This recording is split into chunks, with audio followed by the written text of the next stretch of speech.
Good morning and welcome to class lecture 6 of rest and motion. तो पिछले class में मैंने तुम्हें ग्राफ को इंट्रोड्यूस करके बताया था और मैंने यूनिफॉर्म मोशन ग्राफ तुम्हें बना करके दिखाया था। ठीक है, तो बताया, एक बार फिर से रिवाइज कर लेते हैं क्योंकि थोड़ा नया कॉन्सेप्ट था। यूनिफॉर्म मोशन का ग्राफ ऐसा होता था और ये ग्राफ डिस्टेंस और टाइम के बीच में होता था। और तुमने क्या किया था, यहाँ पर दो पॉइंट कंसीडर किया था, ए और बी, और इन दोनों पॉइंट का स्लोप कैलकुलेट किया था, m is equal to y2 minus y1 by x2 minus x1 से। तो क्या क्या बातें कंक्लूड की थी कि अगर कोई डिस्टेंस टाइम ग्राफ है, और अगर वो यूनिफॉर्म मोशन को रिप्रेजेंट कर रहा है तो वो कैसा होगा, एक स्ट्रेट लाइन होगा। ठीक है, डिस्टेंस टाइम ग्राफ है और अगर यूनिफॉर्म मोशन रिप्रेजेंट कर रहा है स्ट्रेट लाइन होगा।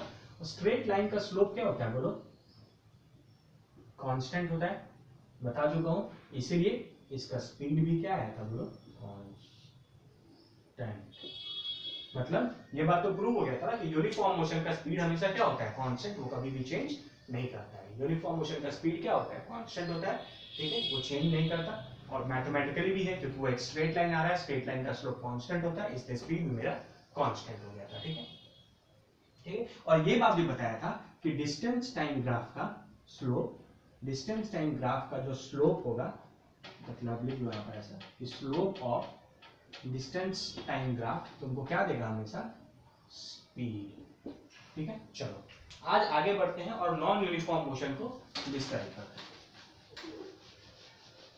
इतनी बातें जब तुम्हें समझ में आ गई तो अब तो तुम मास्टर हो जाओगे, अब तो तुम बोलोगे और हम लिखेंगे।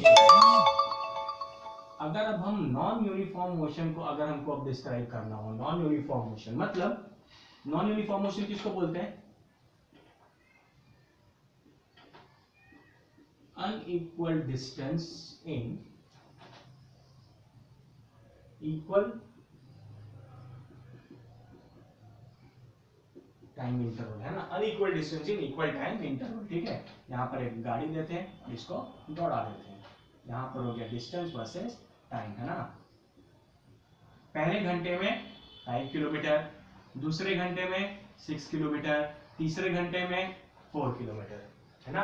तो टाइम इंटरवल तो एक एक घंटे का ही है, 0 से 1 1 घंटा, 1 से 2 1 घंटा, 2 से 3 1 घंटा। तो टाइम इंटरवल तो 1 आवर का ही है, टाइम इंटरवल तो 1 आवर का ही है, लेकिन उसमें डिस्टेंस क्या ये इक्वल ट्रैवल कर रहा है, नहीं ना, नहीं ना। तो अब अगर हमको निकालना पड़ेगा, अब अगर हम इसका हर घंटे में स्पीड निकालते हैं, तो अगर हम मान लो निकालते हैं कि स्पीड एट फर्स्ट आवर में स्पीड कितना आया, तो भाई एक घंटे में 5 किलोमीटर ट्रैवल किया तो स्पीड आ गया 5 kilometre per hour. Speed at second hour मतलब दूसरे घंटे में, तो दूसरा घंटा अभी भी मतलब टाइम इंटरवल तो एक ही घंटे का है, दूसरे घंटे में मतलब 1 से 2 घंटे के बीच में कितना ट्रैवल किया, 6, तो स्पीड कितना हो जाएगा 6 किलोमीटर पर आवर। फिर आएगा स्पीड एट थर्ड आवर। ठीक है, तो तीसरे घंटे में मतलब दूसरे से तीसरे घंटे में कितना डिस्टेंस ट्रैवल किया, 4, तो लिखेंगे 4 किलोमीटर पर आवर। तो देखो यूनिफॉर्म मोशन में क्या था कि ये 5 5 5 था, तो मतलब हर घंटे उसका स्पीड कांस्टेंट आ रहा था, 5 kilometre per hour, 6 kilometre per hour, 4 kilometre per hour, है ना। तो स्पीड कांस्टेंट था, स्पीड कांस्टेंट था, तो इसलिए डिस्टेंस टाइम ग्राफ का लाइन कैसा आ रहा था बोलो, स्ट्रेट आ रहा था। क्यों, क्योंकि स्ट्रेट लाइन का स्लोप कांस्टेंट होता है और डिस्टेंस टाइम, देखो ये चीज हमेशा याद रखना कि डिस्टेंस टाइम ग्राफ का जो स्लोप होगा वही ना स्पीड होगा। ठीक है, ये बात याद रखो। और दूसरा बात क्या रखो कि स्ट्रेट लाइन का स्लोप क्या होता है, कांस्टेंट होता है। तो यूनिफॉर्म मोशन में क्या था, यूनिफॉर्म मोशन में क्या था कि स्पीड कांस्टेंट आ रहा था, इसलिए ग्राफ कैसा था, स्ट्रेट लाइन, इसलिए ग्राफ कैसा था, स्ट्रेट लाइन था। लेकिन नॉन यूनिफॉर्म मोशन में स्पीड कांस्टेंट आ रहा है क्या, स्पीड तो चेंज कर रहा है। पहले घंटे में 5 किलोमीटर पर आवर था, दूसरे घंटे में 6 था, तीसरे घंटे में 4 था।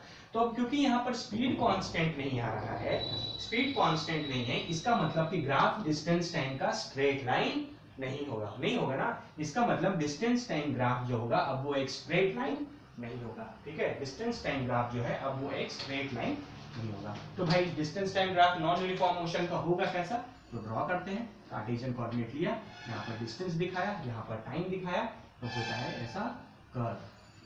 ठीक है, ये क्या होता है बोलो, कर्व।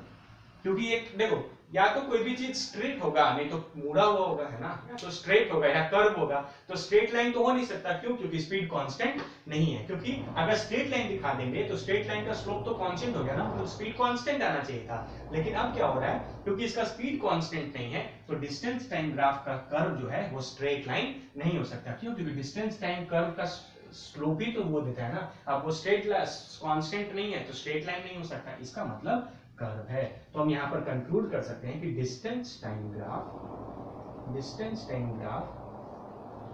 कैसा है? यूनिफॉर्म मोशन के लिए कैसा होगा? बोलो, यूनिफॉर्म मोशन के लिए स्ट्रेट लाइन होगा, ठीक है, ऐसा। और नॉन यूनिफॉर्म मोशन के लिए कर्व होगा, है ना, ऐसा। ठीक है, इस बात को समझ गए? क्या पर इसको लिख लो।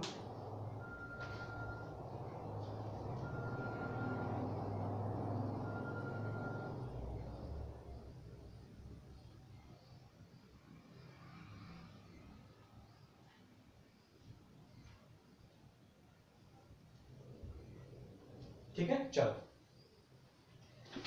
मतलब तुम यूनिफॉर्म मोशन और नॉन यूनिफॉर्म मोशन का ग्राफ हमेशा पढ़ना सीख गए। यूनिफॉर्म मोशन और नॉन यूनिफॉर्म मोशन का ग्राफ पढ़ना सीख गए, ठीक है।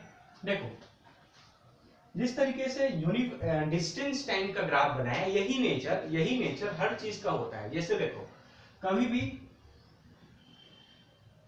अगर मान लो तुमको हम बोले कि डिस्प्लेसमेंट टाइम ग्राफ बताओ, अब तुमको डिस्टेंस टाइम नहीं, अब तुमको डिस्प्लेसमेंट टाइम का ग्राफ बनाना है। तो डिस्प्लेसमेंट टाइम के लिए डिस्प्लेसमेंट को एस से रिप्रेजेंट करते हैं, तो यहाँ एस हो गया और टाइम यहाँ पर टी हो गया, ठीक है। तो ये भी दो तरीके का हो सकता है, या तो ये स्ट्रेट होगा, या तो ये भी क्या होगा, बोलो, कर्व होगा, है ना। ग्राफ जनरली जो तुम्हारे सिलेबस में है, जनरली या तो ग्राफ स्ट्रेट होगा या ग्राफ कर्व होगा, ठीक है ना। अगर ये स्ट्रेट हुआ तो इसका स्लोप क्या देगा, बताओ। डिस्प्लेसमेंट टाइम ग्राफ का स्लोप क्या देगा, कैसे निकालोगे? चलो देख लो। m equal to y2 minus y1 by x2 minus x1 होगा, ठीक है।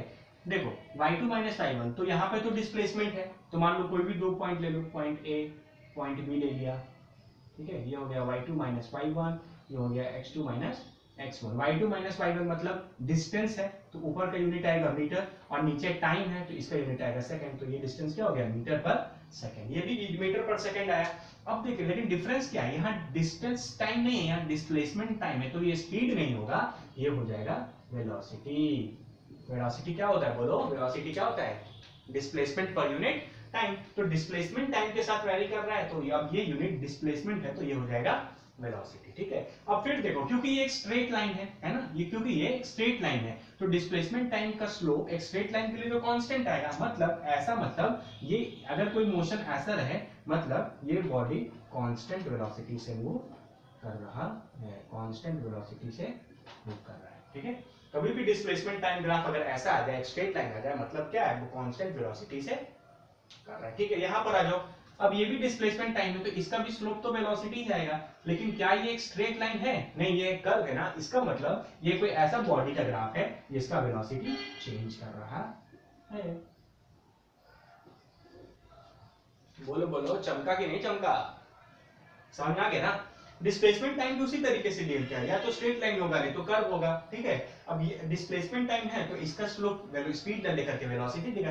डिस्प्लेसमेंट देखे ना, डिस्टेंस देखते तो स्पीड देता है, डिस्प्लेसमेंट देखते तो वेलोसिटी देगा। अब क्योंकि ये एक स्ट्रेट लाइन है और स्ट्रेट लाइन का स्लोप कांस्टेंट है, मतलब कोई ऐसा बॉडी जिसका डिस्प्लेसमेंट टाइम ग्राफ ऐसा हो, मतलब वो बॉडी कांस्टेंट वेलोसिटी से मूव कर रहा हो। कोई ऐसा बॉडी जिसका डिस्प्लेसमेंट टाइम ग्राफ ऐसा है, अब क्योंकि ये स्ट्रेट लाइन नहीं है तो इसका स्लोप कांस्टेंट नहीं होगा, मतलब ये एक ऐसे मोशन को डिस्क्राइब कर रहा है बॉडी का जिसका वेलोसिटी चेंज कर रहा है, ठीक है। ये क्लियर हो गया? क्लियर हुआ कि नहीं हुआ? ध्यान से समझ, सब सिंपल है यार। चलो, बहुत बढ़िया। डिस्टेंस टाइम ग्राफ समझ गए, डिस्प्लेसमेंट टाइम ग्राफ समझ गए। अब पढ़ते हैं velocity time graph. Velocity time graph, ठीक है। पिछले अभी थोड़ी देर पढ़े कि वेलोसिटी दो तरीके का हो सकता है। अगर वो स्ट्रेट लाइन होता था, डिस्प्लेसमेंट टाइम ग्राफ, देखो अगर डिस्प्लेसमेंट टाइम ग्राफ का ये स्ट्रेट लाइन होता था तो वेलोसिटी क्या होता था बोलो, कांस्टेंट। अगर वो डिस्प्लेसमेंट टाइम ग्राफ का अगर ऐसा कर्व होता था तो वेलोसिटी चेंज करता था। तो इन्हीं दोनों प्रोस्पेक्ट को देखना है कि अगर वेलोसिटी कांस्टेंट है मतलब वेलोसिटी टाइम के साथ चेंज नहीं कर रहा, और वेलोसिटी चेंज कर रहा है मतलब वेलोसिटी टाइम के साथ चेंज कर रहा है। तो वेलोसिटी टाइम को अगर रिप्रेजेंट करना हो तो यहाँ पर टाइम हो जाएगा और यहाँ पर वेलोसिटी हो जाएगा। इतना बात तो क्लियर हो गया। अगर अब हमको ऐसा ग्राफ रिप्रेजेंट करना हो जो वेलोसिटी जो है मेरा वो टाइम के साथ चेंज नहीं कर रहा, मतलब वो कांस्टेंट वेलोसिटी है, तो इसका ग्राफ देखो ऐसा होगा।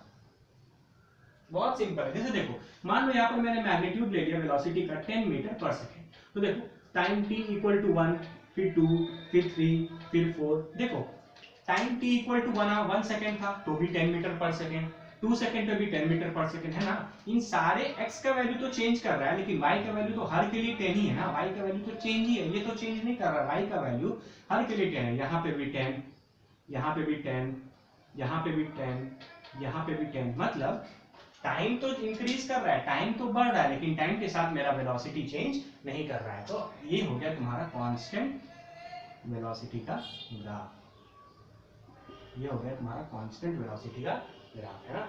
वेलोसिटी टाइम ग्राफ बना रहे थे, तो वेलोसिटी दो तरीके हो, अगर डिस्प्लेसमेंट टाइम स्ट्रेट लाइन होगा तो velocity constant, displacement time curve होगा तो वेलोसिटी चेंज करेगा। तो अगर वेलोसिटी कांस्टेंट है मतलब वेलोसिटी टाइम के साथ चेंज नहीं करेगा, तो उसका लाइन ऐसा हॉरिजॉन्टल होता है, ऐसा हॉरिजॉन्टल लाइन होगा। मतलब टाइम तो इंक्रीज कर रहा है लेकिन उसके साथ मेरा वेलोसिटी चेंज नहीं कर रहा, वेलोसिटी हर टाइम के लिए 10 मीटर पर सेकेंड ही है। तो ये हो गया तुम्हारा कांस्टेंट वेलोसिटी,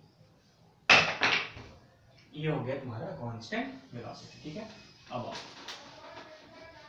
अब आएगा, अब यहां मजा आएगा जब वेलोसिटी चेंज करेगा। जब वेलोसिटी चेंज करेगा तो ग्राफ कैसा होगा, देखो।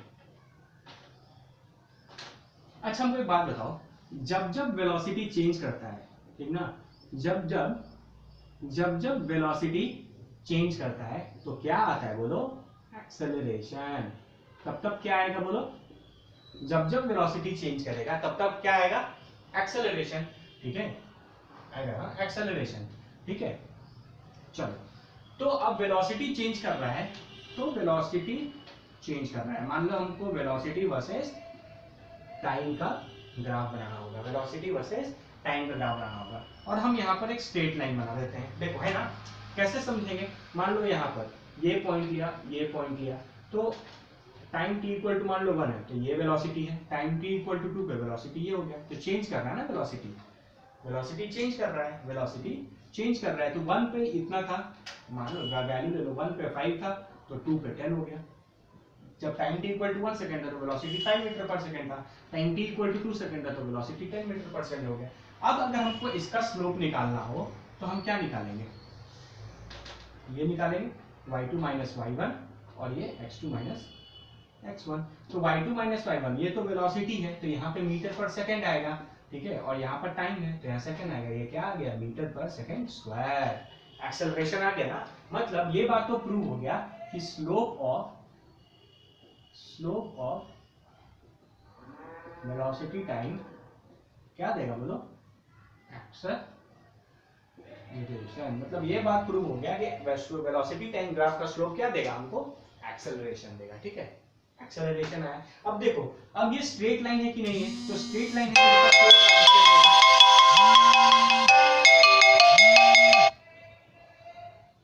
ठीक है ना। अब देखो ये एक स्ट्रेट लाइन है कि नहीं, मतलब वेलोसिटी टाइम का ग्राफ है वो एक स्ट्रेट लाइन है, मतलब इसका स्लोप कांस्टेंट है और इसका स्लोप डेटा क्या है, एक्सेलरेशन। मतलब ये एक ऐसा एक्सेलरेशन को रिप्रेजेंट कर रहा है जिसका एक्सेलरेशन कांस्टेंट है, जिसका एक्सेलरेशन कांस्टेंट है, ठीक है। ये तुमको ऐसे ग्राफ को रिप्रेजेंट करके दिखा रहा है जिसका एक्सेलरेशन कांस्टेंट है। अब देखो अगर एक्सेलरेशन कांस्टेंट है और अगर तुमको एक्सेलरेशन टाइम बनाना होगा, देखो हमेशा समझ जो ये सब चीजें बहुत, एक बार समझ गए तो लाइफ टाइम। अगर एक्सेलरेशन कांस्टेंट है मतलब एक्सेलरेशन टाइम के साथ चेंज नहीं कर रहा, तो इसका ग्राफ तो ऐसा हो जाएगा ना। जब वेलोसिटी चेंज नहीं कर रहा था तो हॉरिजॉन्टल लाइन था, वो vt था, अब एक्सेलरेशन भी चेंज नहीं कर रहा टाइम के साथ तो at हो जाएगा, मतलब टाइम के साथ तुम्हारा एक्सेलरेशन कांस्टेंट है। ठीक है, इतने ही ग्राफ्स तुमको तुम्हारे सिलेबस क्लास 9 के लिए पढ़ने हैं। ग्राफ और भी बहुत तरीके के होते हैं, हम लोग डिटेल में जब हायर क्लासेस में जाएंगे, जब तुमको आईआईटी वगैरह के लिए पढ़ाएंगे, तब तुमको पता चलेगा कि जो ग्राफ है वो कैसे कैसे और भी हो सकता है। तो ये तुम्हारा पूरा ग्राफ का ये चीज समझ में आ गया, बोलो ठीक है, समझ में आ गया ये पूरा चीज। चलो इस पूरे चीज को अब ब्रीफ करते हैं ताकि तुम्हारा आइडिया एकदम क्लियर हो जाए। ठीक है, पूरा आइडिया जो है इस ग्राफ के कॉन्सेप्ट का ये तुम्हारा क्लियर हो गया। ठीक है, तो चलो स्लोप बता दिया था, देखो डिस्टेंस टाइम ग्राफ था। ठीक है, हम यहाँ पे लिख देते हैं स्लोप, मतलब हम हर चीज का स्लोप कैलकुलेट कर रहे हैं। तो डिस्टेंस टाइम ग्राफ का स्लोप क्या देता है, बोलो स्पीड। डिस्टेंस टाइम ग्राफ का स्लोप क्या दिया था, स्पीड दिया था। ठीक है, और डिस्टेंस टाइम ग्राफ होता दो तरीके का था, एक ऐसा डिस्टेंस टाइम और एक ऐसा डिस्टेंस टाइम। ये यूनिफॉर्म मोशन, मतलब यूनिफॉर्म डिस्टेंस टाइम ग्राफ्स बताओ। डिस्टेंस टाइम ग्राफ का स्ट्रेट लाइन है, स्ट्रेट लाइन मतलब कांस्टेंट। स्ट्रेट लाइन मतलब क्या, स्ट्रेट लाइन का स्लोप क्या होगा, कांस्टेंट, और इसका स्लोप होता क्या है, स्पीड, मतलब स्पीड कांस्टेंट। अब डिस्टेंस टाइम ग्राफ कर्व है, डिस्टेंस टाइम ग्राफ है कर्व है, तो इसका डिस्टेंस टाइम ग्राफ का स्लोप तो स्पीड होगा, लेकिन क्योंकि एक स्ट्रेट लाइन है तो इसका स्पीड कांस्टेंट नहीं होता। तो ऐसे मोशन को बोलते हैं नॉन यूनिफॉर्म मोशन, और इसका speed not equal to constant. ठीक है, डिस्टेंस टाइम ग्राफ ये था। फिर हम लोग आए थे डिस्प्लेसमेंट टाइम ग्राफ, सेम इसी की तरह, बस यहाँ पर डिफरेंस क्या है, यहाँ वेलोसिटी हो जाता था, बस यही डिफरेंस है कि स्पीड डिस्प्लेसमेंट टाइम ग्राफ का जो स्लोप है वो स्पीड ना देकर के वेलोसिटी, क्योंकि हम डिस्प्लेसमेंट को देख रहे हैं ना। फिर इसमें भी सेम ऐसा ग्राफ है ना, यहाँ पर हम ऐसे भी देते हैं, मतलब डिस्प्लेसमेंट टाइम ग्राफ ऐसा ही होगा, ऐसा होगा, है कि नहीं, बोलो अरे यार सेम ही रहेगा ना। तो डिस्प्लेसमेंट टाइम ग्राफ भी दो तरीके, चलो अलग ही बनाए थे कंफ्यूजन में। ठीक है, तो डिस्प्लेसमेंट टाइम ग्राफ भी दो तरीके का होता था, ऐसा और ऐसा। तो डिस्प्लेसमेंट टाइम ग्राफ का स्लोप क्या देता था, वेलोसिटी, और अगर स्ट्रेट लाइन है स्लोप कांस्टेंट है, इसका स्लोप वेलोसिटी है, मतलब यहाँ पर ये वेलोसिटी कांस्टेंट है और यहाँ पर मेरा वेलोसिटी चेंज करेगा। ठीक है, चलो ठीक है, ये समझ गए। उसके बाद ये दोनों हो जाने के बाद फिर हमने क्या पढ़ा, ये दोनों हो जाने के बाद फिर हमने पढ़ा वेलोसिटी टाइम। वेलोसिटी टाइम का स्लोप क्या देता है, बोलो एक्सेलरेशन, है ना। तो वेलोसिटी टाइम ग्राफ भी दो तरीके का हुआ, या तो वेलोसिटी चेंज करेगा या वेलोसिटी ऐसे होगा, या वेलोसिटी टाइम ऐसा होगा या वेलोसिटी टाइम ऐसा होगा। ये तुमको तुम्हारे सिलेबस में नहीं पढ़ना। जब वेलोसिटी टाइम ग्राफ कर्व होगा तो ये चीज तुम्हारे सिलेबस में नहीं है, तुमको बस ऐसे पढ़ना है कि वेलोसिटी टाइम जब स्ट्रेट लाइन होगा तो क्या होगा। तो वेलोसिटी टाइम जब स्ट्रेट लाइन होगा तो वेलोसिटी टाइम का स्लोप कांस्टेंट होगा, क्योंकि ये स्ट्रेट लाइन है, और स्लोप होता क्या है, एक्सेलरेशन। इसका मतलब तुम्हारा बॉडी किसी कांस्टेंट एक्सेलरेशन से मूव कर रहा होगा। तो अब पता है कांस्टेंट का भी ग्राफ बता दिया, कभी भी कोई कांस्टेंट है, अगर वेलोसिटी टाइम के साथ कांस्टेंट है तो वेलोसिटी टाइम हॉरिजॉन्टल होगा, और अगर एक्सेलरेशन कांस्टेंट आ गया मतलब एक्सेलरेशन टाइम के साथ चेंज नहीं कर रहा, मतलब एक्सेलरेशन कांस्टेंट आ गया। बोलो, तो कांस्टेंट का ग्राफ ऐसा ऐसा और कर्व। क्लियर हो गया, बोलो बोलो, हो गया ना। एक चीज अब तुमको लास्ट में जो हमको तुमको बताना है वो बस हो गया, और तुम्हारा पूरा ग्राफ कंप्लीट हो गया। ठीक है, मतलब अगर हम बोल सकते हैं, अगर मैंने यहाँ पर डिस्टेंस लिखा, ठीक है, तो डिस्टेंस का स्लोप हमको क्या देता है, स्पीड। ठीक है, अगर हम यहाँ पर डिस्प्लेसमेंट लिखते हैं, तो डिस्प्लेसमेंट का स्लोप हमको क्या देता है, वेलोसिटी, और वेलोसिटी का स्लोप अंडरस्टूड है कि सारा चीज हम टाइम के रेस्पेक्ट में बोल रहे हैं। वेलोसिटी का स्लोप हमको क्या देता था, एक्सेलरेशन। ये चीज अभी तक क्लियर हो गया कि नहीं हो गया, ठीक है।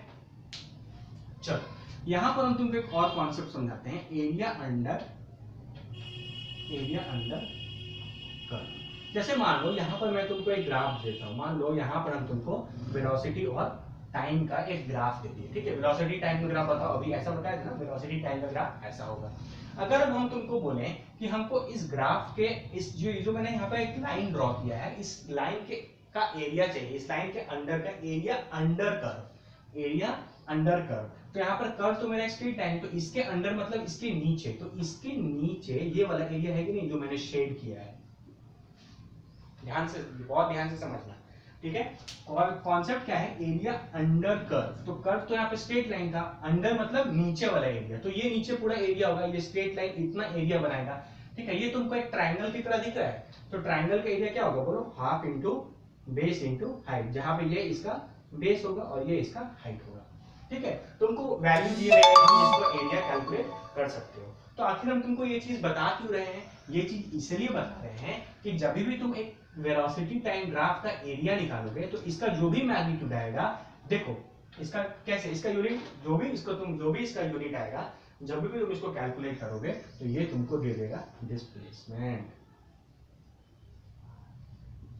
ये तुमको क्या दे देगा बोलो, डिस्प्लेसमेंट। क्या देगा बोलो, क्या देगा, डिस्प्लेसमेंट, ठीक है। नहीं समझ में आता, देखो कैसे देगा, यूनिट देख लो, हाफ है ना, बी टाइम है तो इनटू सेकंड, और h हाई वेलोसिटी है तो मीटर पर सेकंड, ये सेकंड सेकंड कट गया ना, यूनिट क्या आ गया बोलो, मीटर।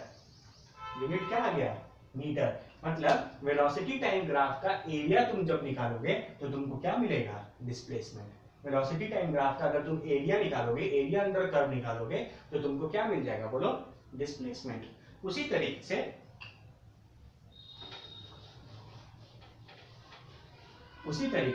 मान लो तुमको एक्सेलरेशन टाइम ग्राफ दिया, ठीक है। मान लो ये एक एक्सेलरेशन टाइम ग्राफ दे दिया, हम बोले इसके अंडर के एरिया निकालो, तो इस कर्व के नीचे का एरिया मतलब इस रेक्टेंगल का एरिया है ना, ये क्या होगा, टाइम, और ये क्या है, चलो ये मान लो लेंथ है, तो ये ब्रेथ होगा, रेक्टेंगल दिख रहा है ना, तो एरिया क्या हो जाएगा इसका, लेंथ इनटू ब्रेथ। लेंथ क्या है, टाइम है, तो सेकंड यूनिट होगा, और बी क्या है, एक्सेलरेशन, तो मीटर पर सेकंड स्क्वायर, तो ये सेकंड से सेकंड कट गया ना, क्या आया, मीटर पर सेकंड। मतलब एक्सेलरेशन टाइम ग्राफ का एरिया निकालोगे, तो क्या मिल रहा है तुमको, वेलोसिटी। तुमको क्या मिल रहा है, वेलोसिटी। बस मेरा यही चीज तुमको समझाने का मतलब था, समझ में आ गया ना। अब देखो, इसका मतलब हम ये बोल सकते हैं कि जब हम यहाँ पर एक्सेलरेशन लिखे थे और इसका हम एरिया निकाल देंगे तो हमको क्या मिलेगा, वेलोसिटी। और वेलोसिटी का जब हम एरिया निकालेंगे तो हमको क्या मिलेगा, डिस्प्लेसमेंट। बस यही मेरा था होता। जब जब स्लोप निकालोगे तो आगे बढ़ोगे, और जब जब एरिया निकालोगे तो पीछे आओगे, है ना। डिस्प्लेसमेंट से वेलोसिटी, वेलोसिटी से एक्सेलरेशन, आगे बढ़ रहे हैं ना, सबका रेट ऑफ चेंज ऑफ निकाल रहे हैं, ठीक है। और जब जब पीछे आओगे मतलब एक्सेलरेशन का एरिया निकालोगे तो वेलोसिटी, और वेलोसिटी का एरिया निकालोगे तो डिस्प्लेसमेंट। यही है तुम्हारा पूरा कॉन्सेप्ट ग्राफ का, ठीक है। जब जब किसी ग्राफ का स्लोप निकालोगे तो आगे बढ़ोगे, और जब जब किसी ग्राफ का एरिया निकालोगे तो पीछे आओगे। जब जब किसी ग्राफ का स्लोप निकालोगे तो आगे बढ़ोगे, और जब जब किसी ग्राफ के एरिया निकालोगे तो पीछे आओगे, तब तक तुम पीछे आओगे। क्लियर हो गया, यहां पे तुम्हारा ये पूरा ग्राफ क्लियर, ठीक है। चलो, थैंक यू।